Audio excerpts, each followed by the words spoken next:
Okay, picture this. It's been raining like 3 days straight.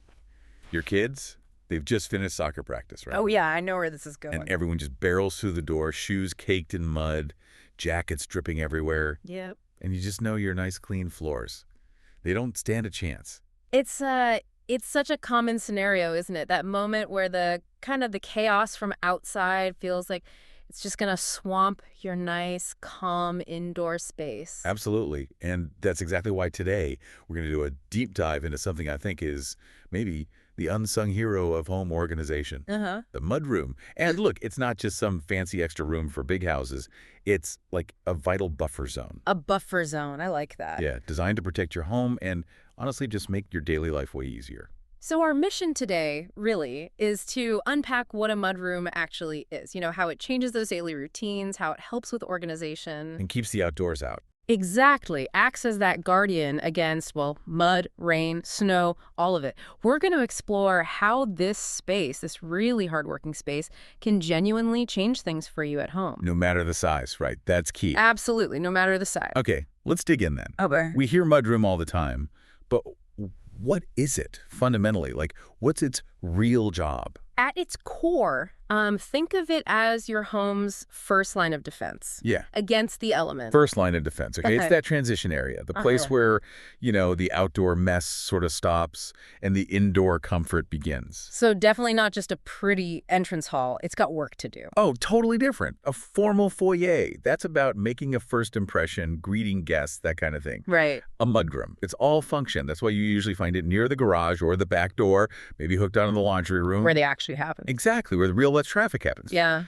And its purpose, it goes way beyond just mud. It's designed to manage, dirt, shoes, coats, bags. It's the drop zone for everything you carry in and out. That designated drop zone idea that really clicks. I remember moving into our first house after apartment living and just putting a simple bench and some hooks near the back door. It was like transformative.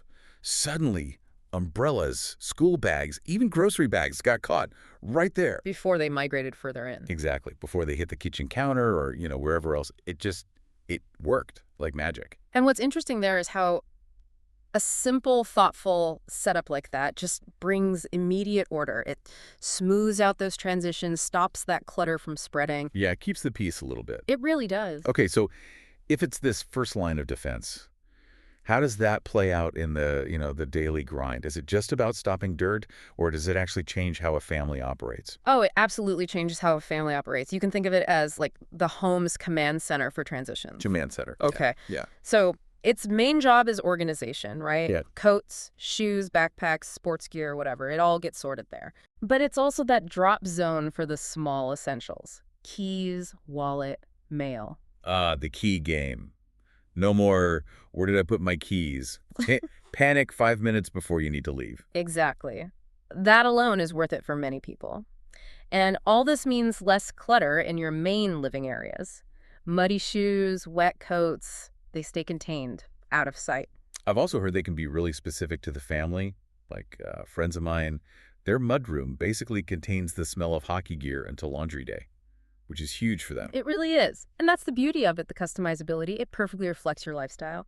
If you have pets, Oh, yeah. leash hooks, maybe a towel ready for muddy paws, that's essential. Right. Got kids, maybe dedicated bins for sports stuff, maybe even a little spot for homework folders. It personalizes that entry point, makes it work for you. And it feels like it's not just about storage, but about habits. Does it help build better habits? That's a really crucial point, actually. Because everything has a clear, designated spot, it naturally encourages good habits. Makes sense. Things just start going back where they belong. Maybe using some versatile drawer organizers or specific cubbies for each person. That really embeds those routines, makes things run smoother. Okay, that totally makes sense. So let's think beyond just dirt then. What are the bigger, maybe less obvious benefits of having a mudroom? Yeah. How does it really improve, your quality of life day to day? Well, the benefits definitely go way beyond just stopping dirt at the door. I mean, first off, yes, your main floors stay cleaner. That's a big one. Shoes, jackets, bags, they're not scattered everywhere. Right, that's the obvious one. But here's the thing people often miss. It actually saves you time. Real precious minutes, especially in the morning. How so? Think about it. No more frantic searching for the missing glove or that permission slip or, yeah, the car keys.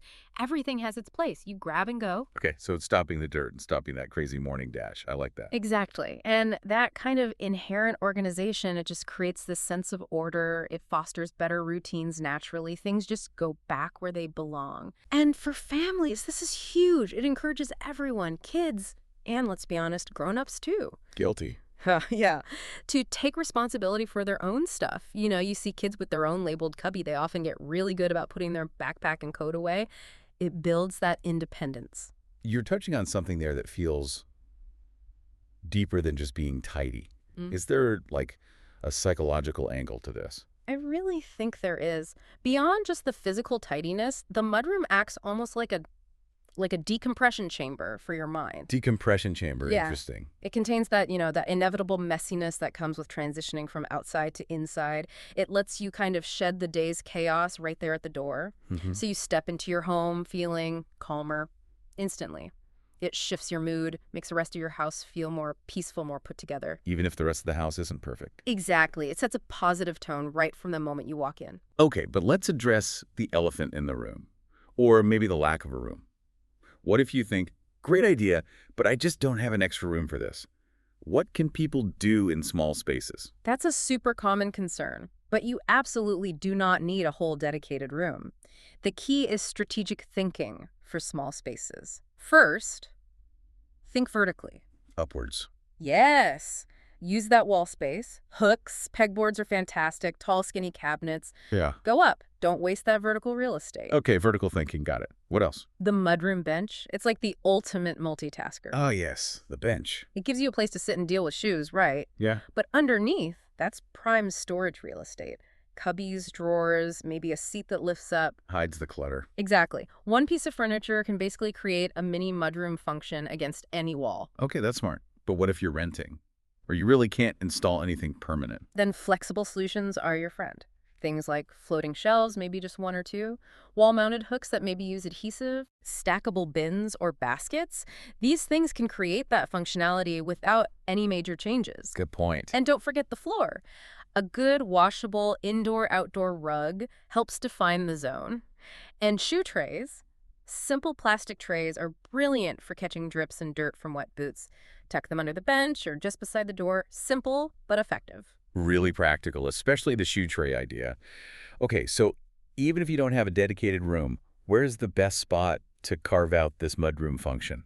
How do you decide? The best way is to look at how people already move through your space, your existing traffic patterns. Ah, okay. Where do people naturally come in and out the most? Usually that's the back door or the entrance from the garage, right? Not always the formal front door. Right, where the real daily traffic is. Exactly. You want to put the function where the mess is actually happening to make it easy and efficient. So it's about the flow. Yeah. Makes sense. Right. What about using spaces that already exist? Like, could a laundry room work? Oh, absolutely. A laundry room can be a fantastic utility mudroom. It kind of makes perfect sense, doesn't it? Yeah, actually. But both spaces deal with cleaning, with organization, with things that are maybe a bit dirty. You can easily add hooks over the washer, maybe some baskets underneath for shoes.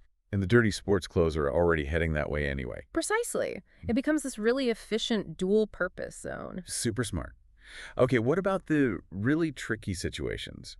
Like apartments or homes with literally zero extra space near a door. Yeah, for those tight spots, you think drop zone. Maybe in a hallway near the entrance. A drop zone. Yeah, a narrow console table. It doesn't have to be deep. Put some hooks on the wall above it. Slide a couple of baskets underneath for shoes or bags. Okay, I can picture that. Maybe hang a mirror above it for that last-minute check.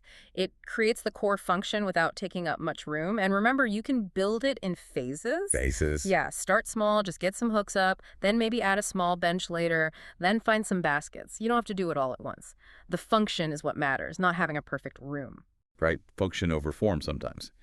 This really all comes back to making it work for your specific life, doesn't it? How personal can these spaces get? That's really the magic of it. A good mudroom isn't a one-size-fits-all thing. It's about solving your specific problems, your pain points. Like the hockey gear example. Exactly. Or, say, our charging cable's always going missing. Phone battery's always dead in the morning. Yeah. Add a dedicated charging station right there in the mudroom zone. problem solved. It's about identifying those little daily frustrations and designing a solution right where the transition happens. You've definitely sold me on the utility. Yeah. But still, that question lingers.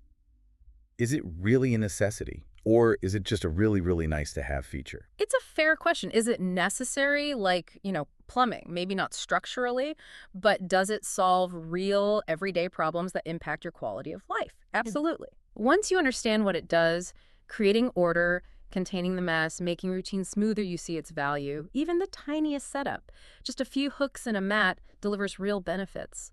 So maybe less a luxury and more an investment in, like, daily sanity. Daily sanity, I like that. And you mentioned adapting, it's not static, right? It needs to change with the seasons. Definitely. Life isn't static. Summer means flip-flops, beach towels, sunscreen. Winter means bulky coats, scarves, wet boots. Totally different needs. Right. So good design thinks about that. Maybe use adjustable shelves or hooks you can reposition. Have boot trays you only bring out in winter. Use bins you can swap out seasonally. It needs that flexibility. And flexibility is the family changes too, I guess. For sure. It needs to grow with your family. When kids are little, maybe you need lower hooks they can actually reach themselves. Fosters that independence you mentioned. Yep. Exactly. Helps them build those good habits early. So whether it ends being a whole room or just a really well-organized corner by the door, understanding its job helps you create a space that makes every single coming and going just smoother.